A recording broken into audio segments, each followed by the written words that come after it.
valoriza a franqueza, mas não é necessariamente a franqueza. Ele era um homem corajoso também.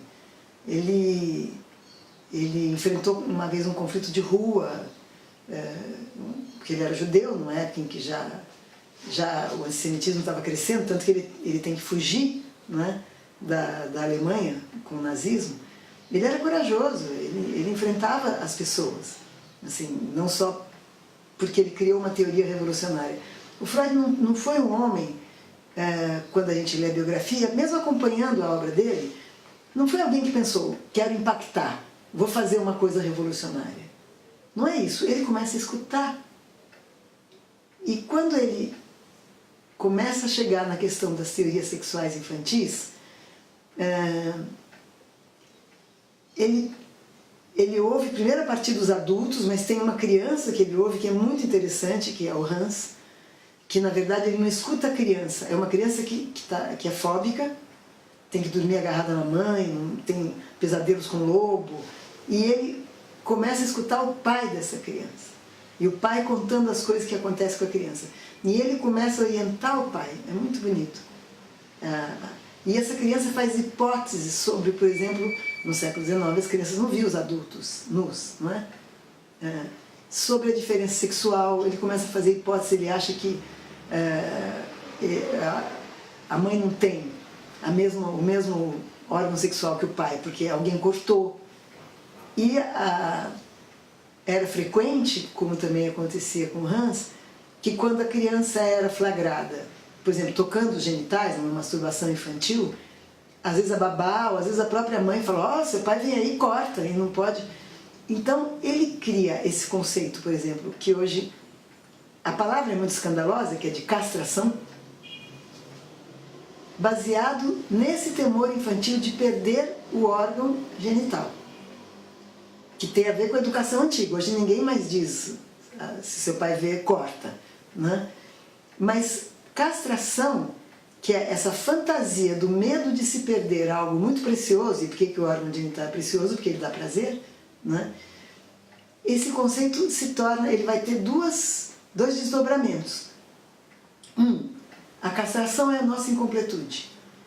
E nisso não tem por que o Freud não ser atual. Ele será atual até o fim dos tempos. Porque se durante um certo tempo a criança assim que nasce, ainda quase que não descobriu que nasceu ainda, de tanto que ela ainda está fusionada ao corpo materno, caso ela tenha uma boa mãe também que possa ainda ficar um tempo muito junto dela, aos poucos ela vai sentindo a separação. Nessa separação, ela vai se tornando, como todo ser humano, um ser incompleto, cheio de necessidades e desejos. Quando ela atravessa o complexo de Édipo, que é quando ela percebe que o pai é importante na libido da mãe, que ela não é o único objeto, ela rivaliza com o pai, enfim. E ela começa a temer, isso são as fantasias sexuais infantis, tá? O Freud não está dizendo que tem que ser assim, são as fantasias que ele escutou. Ela começa a temer, se ele é um menino, perder esse órgão tão valioso, porque ele vê que a mãe não tem, que a irmãzinha não tem, e ele pensa, quem faz coisa feia, perde.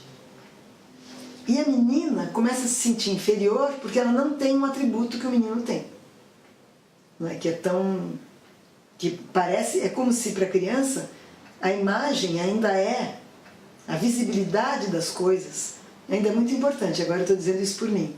Quer dizer, a gente observa até hoje a criança dizer, mas o meu estojo é maior que o seu, então é mais bonito. Não necessariamente por ser maior é mais bonito, né?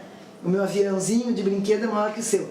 Então, para a criança pequena, a menina também tem um órgão de prazer ali, ela também sabe disso, ela também se toca, ela também se masturba, ela percebe, mas ela vê no corpo do irmão uma coisa que lhe falta.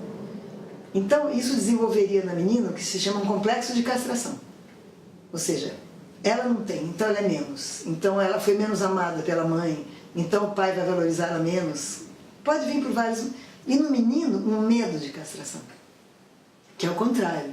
Ele tem uma coisa que a menina não tem, então se eu fizer alguma coisa errada eu também vou perder. Tá? Bom, isso é o imaginário infantil. Mas a gente pode pensar que, num certo sentido, ao longo da vida, os homens mesmo que tenham coragem, no sentido da coragem física, são estimulados a isso, etc., eles têm um medo narcísico talvez um pouco maior do que as mulheres, no sentido de que eles têm mais a perder. E as mulheres, o medo narcísico das mulheres é mais situado no perder o amor de um homem que vai dizer o valor que ela tem. E falta completar uma coisa, apesar da origem antiga e do mau gosto dessa palavra castração, ela se tornou um conceito, então é ela que nós temos que usar, não é? É importante dizer que a castração é condição do nosso desejo e é a nossa condição, quer dizer, somos incompletos. Não é porque o homem tem ou a mulher não tem, e a castração é condição do desejo. Então a condição mais triste, que às vezes se apresenta na psicose, por exemplo, ou em melancolias muito profundas, é a condição de não desejar. O desejo é a nossa potência, é o que faz a gente ir para frente na vida, a gente procurar objetos de satisfação e nenhum deles nos locupletar, nenhum deles agora chega, não preciso mais nada. Isso seria a morte psíquica, né? Isso eu já tinha dito. Enfim, então tem uma positividade nesse conceito, apesar dele ser um conceito de carniceiro, digamos assim, na sua origem. A palavra, né, está inspirada num ato, na imagem de um ato, uma carnificina, digamos.